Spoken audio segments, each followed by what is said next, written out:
పరిశుద్ధ వాక్యము నుండి 46వ కీర్తన దాని యొక్క మొదటి వచనం మాత్రం ఈరోజు మనం చదువుదామండి. 46వ కీర్తన దాని మొదటి వచనం. దేవుడు మనకు ఆశ్రయమును దుర్గమునై ఉన్నాడు, ఆపత్కాలములో ఆయన నమ్ముకొనదగిన సహాయకుడు. జీవితంలో ఆపదలు వస్తాయి.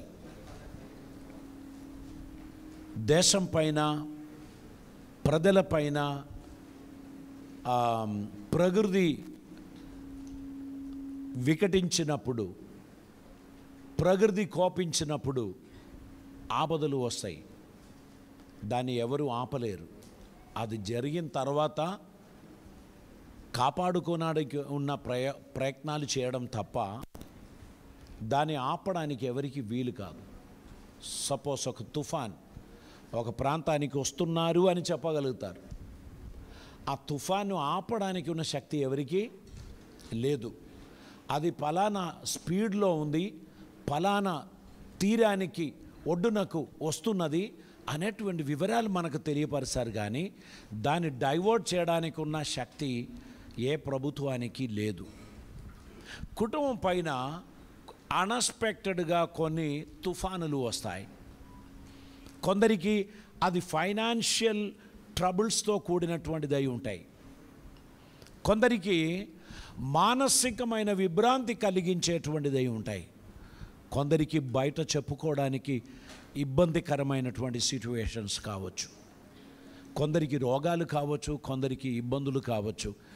ఇది అకస్మాత్తుగా వచ్చుచున్నప్పుడు మనం ఆందోళన చెందుతూ ఉంటాం, మనం దిగులు పడుతూ ఉంటాం.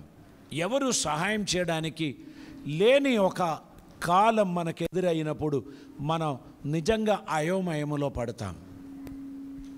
అందుకే కీర్తనకారుడు చెప్పుచున్నాడు, యెహోవా దేవుడు మనకు ఆశ్రయమును దుర్గమునై ఉన్నాడు, ఆపత్కాలములో ఆయన నమ్ముకొనదగిన సహాయకుడు. మనుషులు ఎవరు సహాయం చేయలేని కొన్ని సందర్భాలు మన జీవితంలోనికి వస్తాయి.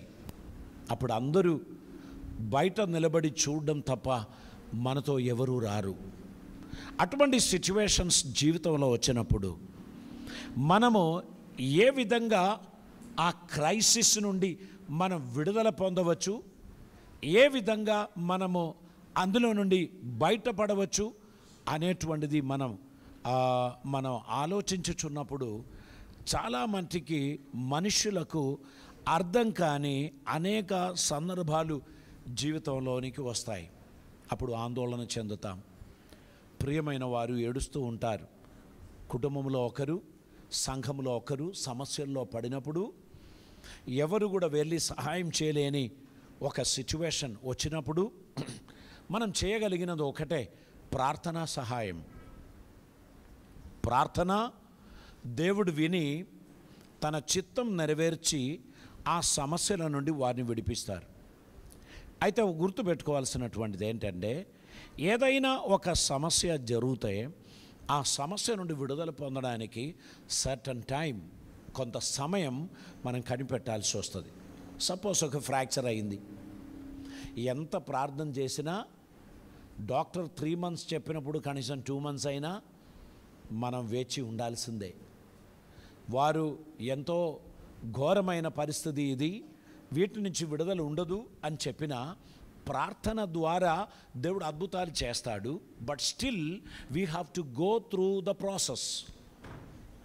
మనం ఆ ప్రాసెస్ గుండా వెళ్ళాలి. ఆ సమస్యలను మనం ఎదుర్కోవాలి. సహనముతో అందులో నుంచి బయటికి రావడానికి మనం ప్రయత్నం చేయాలి. ఎవరు కూడా ఆశించరు ఆపదలు సంభవించాలని. ఎవరు కూడా ఆశించరు జీవితంలోనికి సమస్యలు రావాలని. కానీ కొన్ని సమస్యలు మంచి కోసమే. ఆ సమస్యలు రాకపోతే మనకు ఔన్నత్యం ఉండదు, మనకు ప్రమోషన్ ఉండదు, మనకు ఘనత ఉండదు. Example, Joseph was a Saint, ఒక నీతిమంతుడు. జోసెఫ్ చాలా నీతిమంతుడు. జోసెఫ్ ఏ నేరము లేనివాడు. తన సహోదరుల మధ్యలో, తన తల్లిదండ్రుల మధ్యలో, ఆ సమాజంలో యోసేఫ్ మాన్యుడు, యోగ్యుడు. కానీ సహోదరులు ద్వేషించాడు. వాడంటే నాకు అసహ్యం అని ఒకడంటే, అవును అవును అని చెప్పేవాళ్ళు మరి 9 మంది. అందరూ కూడా వ్యతిరేకిస్తున్నటువంటి సిచ్యువేషన్. అమ్మేద్దాం. ఫైనలీ జోసెఫ్ను అమ్మేశారు, ఐగుప్తు చేరారు. అయినా జోసెఫ్ దేవుని అందున్న భక్తి విడిచిపెట్టలే. తల్లిదండ్రులను పోగొట్టుకున్నారు, సహోదరులను పోగొట్టుకున్నారు. దేవుడు ఒక్కడే నాకు ఉన్నాడు అనే ధైర్యంతో యోసేఫ్ దేవుని కొరకు వాడబడ్డాడు. చివరిగా పొతిఫేర్ యోసేఫ్లో ఉన్న ఆ నైపుణ్యత, మంచితనం, గొప్ప కృప ఇవన్నీ చూచి అన్నిటికీ టాప్ పొజిషన్లో పెట్టాడు. జోసెఫ్కి అర్హత లేని ఒక స్థానం దొరికిందని ఆయన దేవునికి స్తోత్రం చెల్లిస్తూ, ఇంకా ఎక్కువ నమ్మకత్వాన్ని చూపిస్తూ, జాగ్రత్త కలిగిన వాడిగా, ఆసక్తిపరుడిగా తన యజమానిని కొరకు అన్నీ చేస్తున్నటువంటి సమయంలో జోసెఫ్ మీద నేరారోపణ చేసి సాక్ష్యాధారం చూపించారు. ఆ సాక్ష్యాధారము చూచినప్పుడు ఇక జోసెఫ్కు ఎస్కేప్ చేయడానికి ఛాన్స్ లేదు. Everything is against him. జోసెఫ్ను తీసుకుపోయి జైల్లో వేశాడు. అక్కడ కొన్ని సంవత్సరాలు ఉండాల్సి వచ్చింది. మనం అందరం కొన్నిసార్లు నాకెందుకు ప్రభువా ఇటువంటి పరిస్థితి, నేను నిన్ను ప్రేమించడం లేదా, నేను నిన్ను సేవించడం లేదా, ఎందుకు నాకు ఇటువంటి దుస్థితి కలుగజేశావు, ఇప్పుడు నేను నా భక్తిని విడిచిపెట్టమంటారా అడగాల్సినటువంటి పరిస్థితి. కానీ జోసెఫ్ అంత సాహసించలే. దేవునికి కృతజ్ఞత తెలియపరచు. ఆయన దేవుని సన్నిధిలో మౌనంగా ఉన్నాడు. కానీ మీకు అందరికీ తెలుసు స్టోరీ. ఒకానొక దినాన దేవుడు యోసేఫ్ను బయటికి తీసుకొచ్చి ఫరో పక్కన ఒక సింహాసనం వేసి అతని కూర్చుండబెట్టాడు. పేరుకు మాత్రం నేను ఫరో, అధికారం అంతా నీకిస్తున్నానని తన ఉంగరమును తీసి యోసేఫ్కు తొడిగించాడు. విశ్వాసి, నీ జీవితంలో ఏదైనా ఆపద, ఇబ్బందులు, నిందలు వచ్చినప్పుడు నువ్వు ఆందోళన చెందొద్దు. నువ్వు దేవునికి థ్యాంక్స్ చెప్పండి. ఏ క్లాసులోనో నో క్లాసులోనో నువ్వు హ్యాపీగా ఉండాలి. ఈ వీక్లో ఒక 5 స్టార్ హోటల్లో ఉండి ఒక కాన్ఫరెన్స్ అటెండ్ అవ్వడానికి 2 days నాకు ఒక ఆపర్చునిటీ దేవుడిచ్చాడు. లాస్ట్ వీక్ అంతా పల్లెటూర్లలో తిరిగి పల్లెటూరు మనుషులతో వారితో ఏకీభవించి దేవుని సువార్త ప్రకటించే ధన్యత దేవుడిచ్చాడు. సో మనం ఎప్పుడు కూడా when we have little facility, we should not change our mind and heart. We have to be focused on God's mission. At the right time, God will lift you up. దేవుడు నిన్ను తగిన సమయమును హెచ్చించినట్లు ఆయన బలిష్టమైన చేతి కింద దీన మనస్కులై ఉండాలి. Last week more than 3 days, only 4 hours మాత్రమే నాకు నిద్ర దొరికింది. మినిమం 6 hours నిద్రపోవడం నాకు అలవాటు. కానీ అది దొరకని పరిస్థితిలో కూడా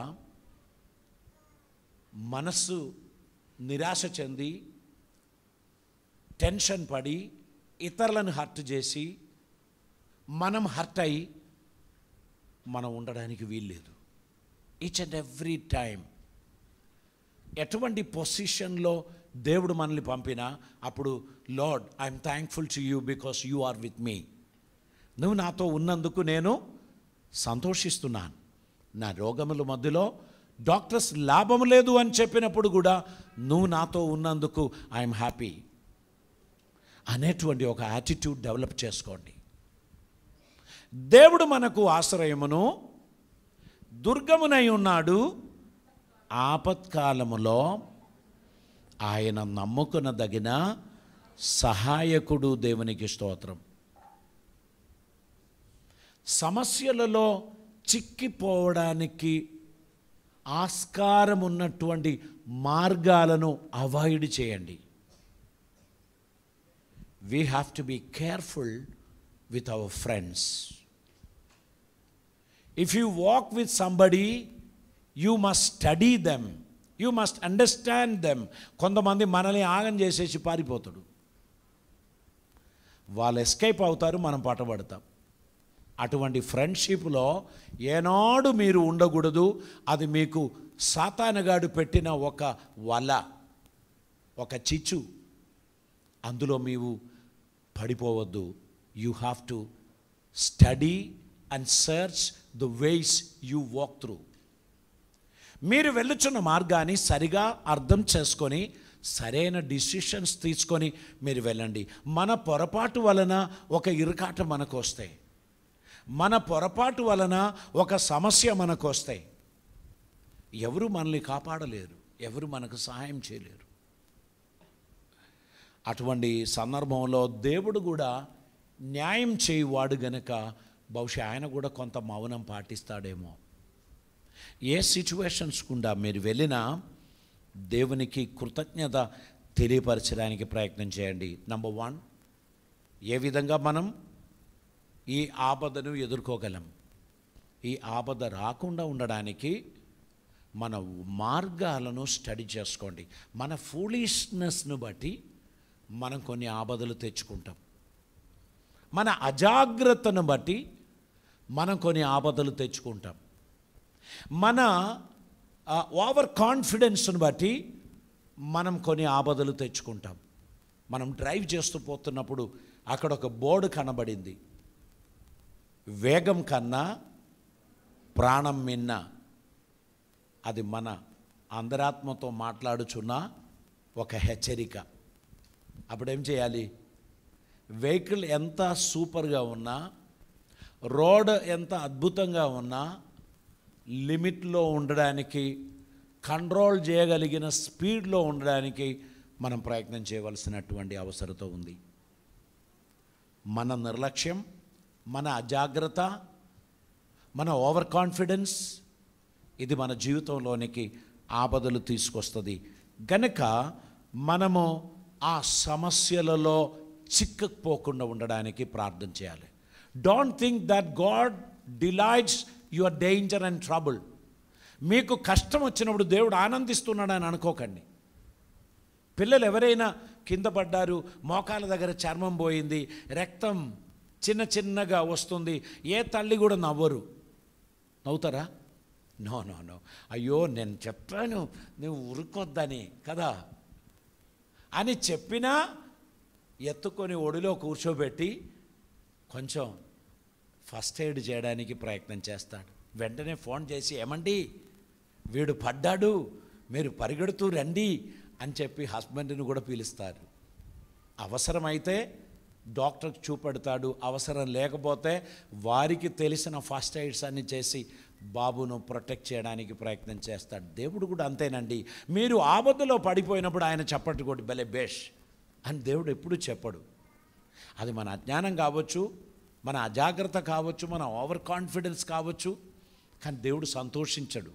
మీరు దుఃఖిస్తున్నప్పుడు దేవుడు ఎప్పుడూ సంతోషించడు, మీరు ఏడుస్తున్నప్పుడు దేవుడు ఎప్పుడూ సంతోషించడు. కానీ ఆయన మాటలకు లోబడడం ద్వారా మనకు మేలు జరుగుతాయి. మనకు ఆపద వచ్చినప్పుడు మనకేమొస్తుందో తెలుసా? ఒకటి, మనకు నిరాశ రావచ్చు. రెండవది, మనకు హేట్రెడ్నెస్ వస్తుంది. వాళ్ళను పట్టి ఇది వచ్చింది. వెంటనే ఎవరిని ఒకరిని మనం పిన్ పాయింట్గా చూపట్టి, because of that person I got this, my son got this trouble, my husband got this trouble. మనం ఆ ఫ్రెండ్స్ను శపించడానికి ప్రయత్నం చేస్తాం.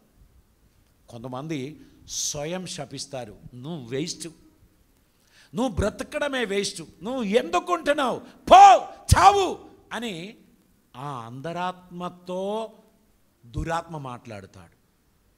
You cannot escape from this. నీకు తెలుసా, పొతిఫేర్ ఈ దేశంలో ఉన్నత అధికారి. నువ్వు పోయి ఆయన భార్యతోనే తమాషా చేసావా, ఇక నీకు విడుదల లేదు, నీ లైఫ్ అయిపోయింది, ఇక నువ్వు ఫర్గెట్ అబౌట్ యువర్ ఫ్యూచర్. నీ కలలు, నీ స్వప్నములు ఇవన్నీ బేకారు కదా. యోసేఫ్ ఏం చేశావు అని లోకం అడుగుతున్నప్పుడు జోసెఫ్కు తెలుసు తను ఏం చేయలేదు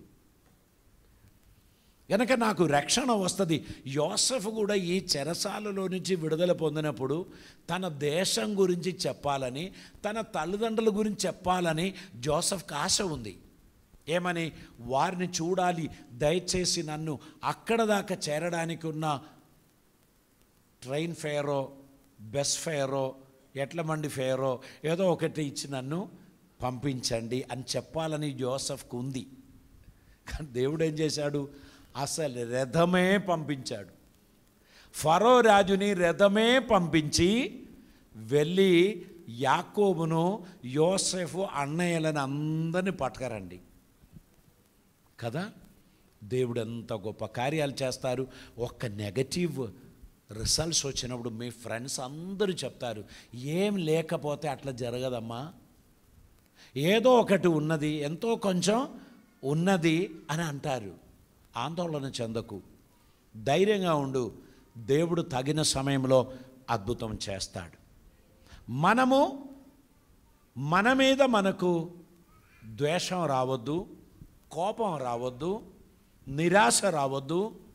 అన్ని సిచ్యువేషన్స్లో కూడా చేతులెత్తి దేవునికి వందనాలు తెలియపరచండి. Everything is for good. దేవుడు అన్నిటికీ ఒక ఉత్తమమైన ఉద్దేశం కలిగి ఉన్నాడు. ఆయన అద్భుతమైన కార్యం చేస్తున్నాడు అనేటువంటి వాటిని మనం విశ్వసించాల్సినటువంటి అవసరత ఉంది. దేవునికి స్తోత్రం. పరిశుద్ధుడైన తండ్రి, కృపామయుడైన దేవా, నీకు వందనాలు. ఈ దినమందు నీ వాక్యము ద్వారా మాలో ప్రతి ఒక్కరిని మీరు ఆదరించినందుకు స్తోత్రం. మమ్మల్ని బలపరచినందుకు స్తోత్రం. మీ చిత్తం నెరవేర్చడానికి మమ్మల్ని మీరు వాడుకుంటున్నందుకు నీకు వందనాలు. కృపలతో నింపమని, ఆదరణ దయచేయమని, అద్భుత కార్యములు మా జీవితంలో జరిగించమని, కృపయు సమాధానము ధారాళమైన దీవెనలు మాకు దయచేసి మమ్మల్ని నడిపించి నువ్వు మహిమ పొందమని, నీ కృపలతో నింపమని, అద్భుతమైన కార్యములు మా జీవితంలో జరిగించమని, ఆశీర్వదించి బలపరచుమని, కాపుదల దయచేయమని యేసయ్య పవిత్ర నామమున అడిగి ప్రార్థిస్తూ ఉంటున్నాం పరమ తండ్రి. ఆమేన్.